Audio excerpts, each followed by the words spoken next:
Get some rain, so I'm going to apologize in advance if I start sneezing because my allergies are out of control. Today we're in Hebrews chapter 3, and I want to talk about in the next several weeks some of the images that the writer uses to describe Jesus to us. Things like he's a pioneer, he's the author, he's the perfecter, he's the apostle, he's the today the builder, he's the high priest. Those are all images, and the writer of the Hebrews uses more images like this than really anyone else does.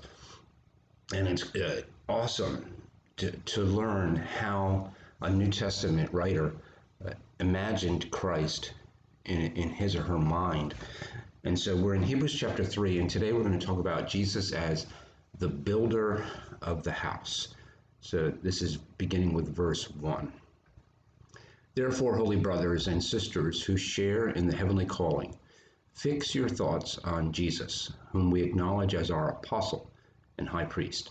He was faithful to the one who appointed him, just as Moses was faithful in all of God's house.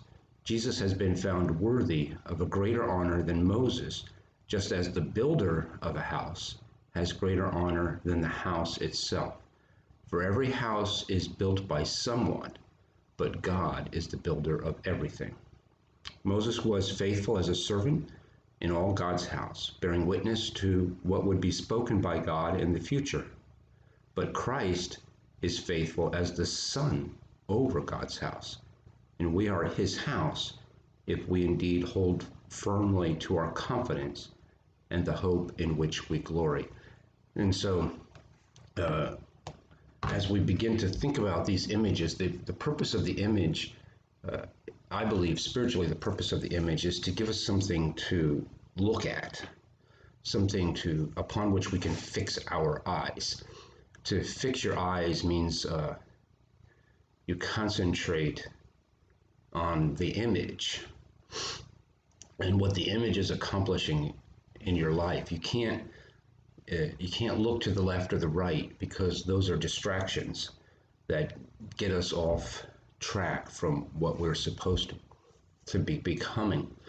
And Paul and the writer to the Hebrews and Jesus himself, he gives us great goals for our spiritual journey, things which we should be changing into. And we went over some of that on Sunday, which is really a very glorious concept. And the work of transformation is a work that both God and I participate in. I desire it. I learn what it looks like, and I learn what it is that I'm to become. But I can't really do all of the work myself, because some of it is beyond my understanding. Honestly, it's past me, and it requires spiritual force that only Christ can provide. And so it's like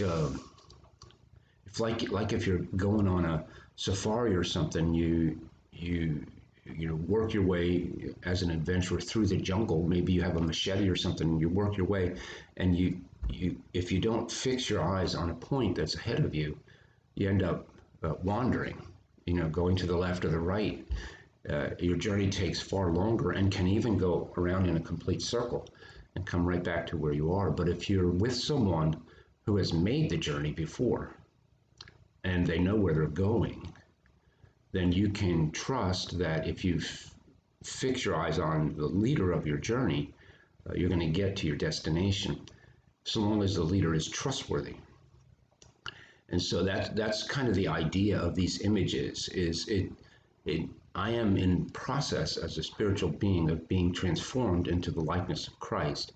And in order for me to get there, I have to go on the journey. I have to want to take the steps and walk in that direction.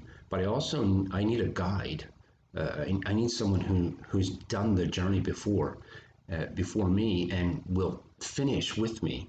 And even when I start to think maybe I should go this way, maybe I should go this way, the guide will say, no, I've been here before. This is the way that we go.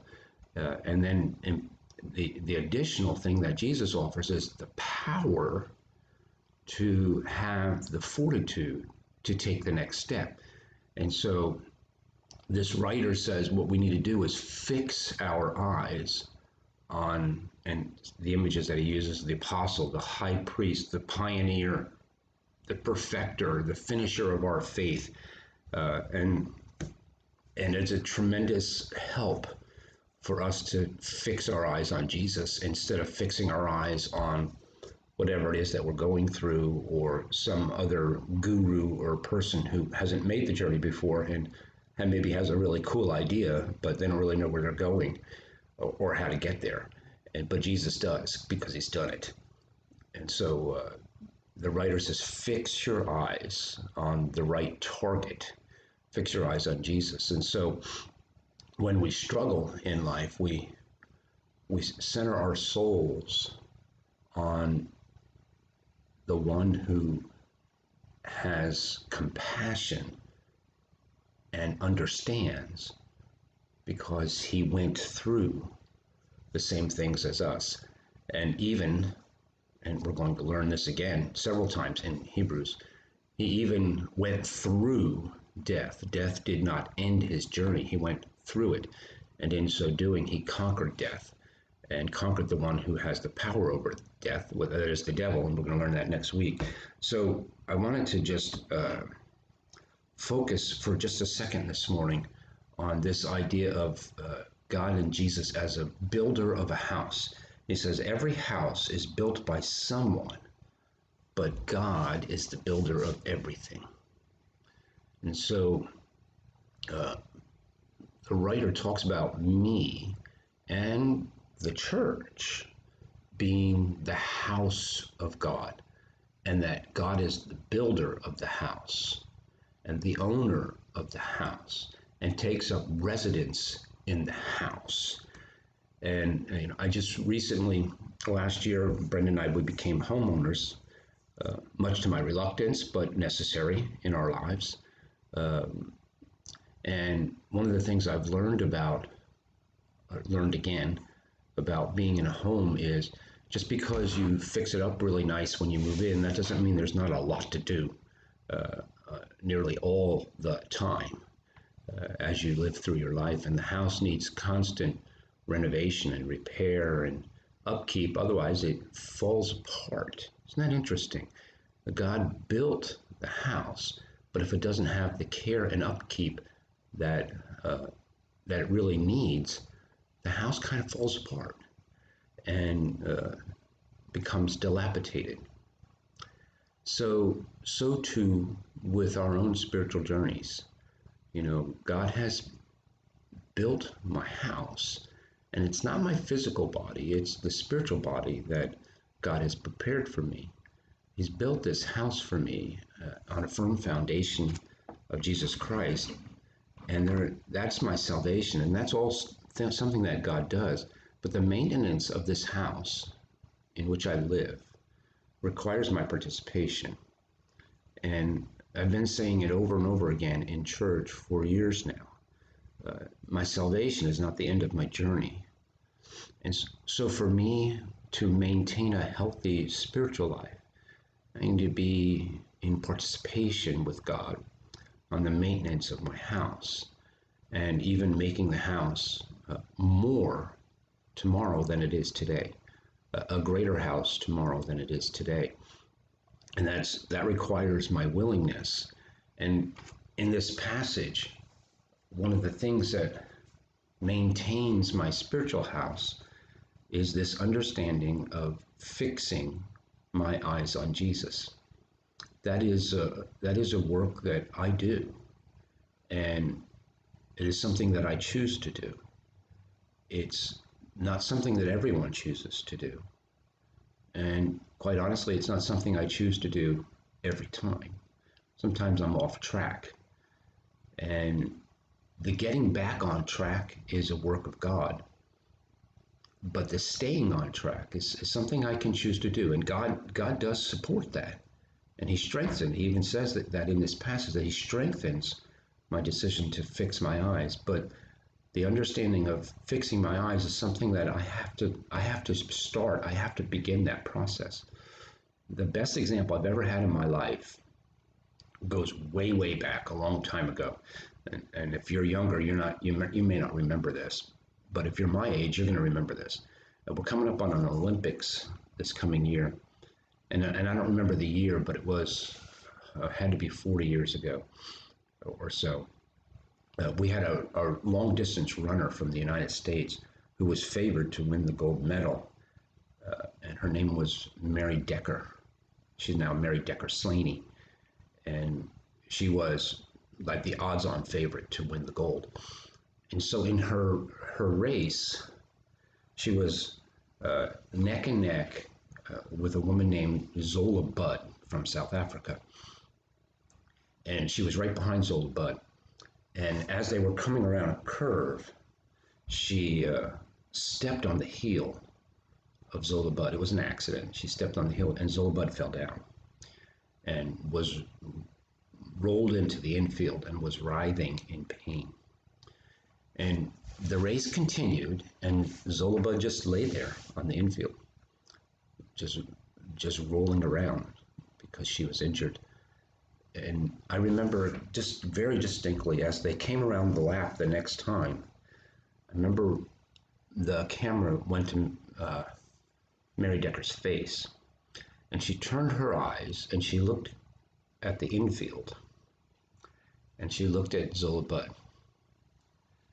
and the pain on Mary Decker's face, you could see it. You could see the transition that she was making in her mind. And the fastest woman in the world that year ended up dead last because she couldn't look at anything or see anything other than Zola Budd. And she couldn't get herself out of the reality that she had caused this woman to fall. It was an accident, but she had caused this woman to fall. And so the lesson that I learned as I watched this is because she turned her eyes and looked, which is natural. I mean, we all do. We all look to the left and the right in our lives as we go through our journeys. But the problem that she ran into is once she saw the image of Zola Budd, she lost her fixated goal of finish line. She lost her step. And in losing her step, she lost her way. And in losing her way, she lost her goal. And that's just so true of our spiritual journeys too. If we fix our eyes on Jesus, we see a pioneer who suffered for us and understands us, and he really gets us on the inside. And if we fix our eyes on that, we see that eventually, after the cross, comes the resurrection and the victory. And that allows us to walk through the very troubled days that we sometimes have when we are low on hope or our faith fuel is reading empty. And we have to willingly not fix our eyes to the left or the right on the sorrow or the trouble or the doubt or the indecision. But we got to fix our eyes not on me, not on what I have to do. I don't fix my eyes on what I have to do. No, I choose to fix my eyes, but I fix my eyes on Jesus, not me. And when I fix my eyes on Jesus, I can see the Good Shepherd leading me through the valley of the shadow.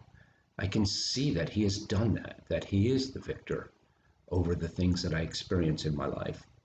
And I if I just stare long enough at this pioneer who has blazed the way through death, through trouble, through sorrow, through hopelessness and despair, he's fought his way through that, and he's come out the other side on the glory of the light and the hope and the love. Then I find my way clear. I find my way through the darkness of the forest into the clearing, and then we get to work on building the house some more. God continues to work on me. But the key is not to fix my eyes on the left or the right, but to fix my eyes upon Jesus, who is the builder of my house of faith.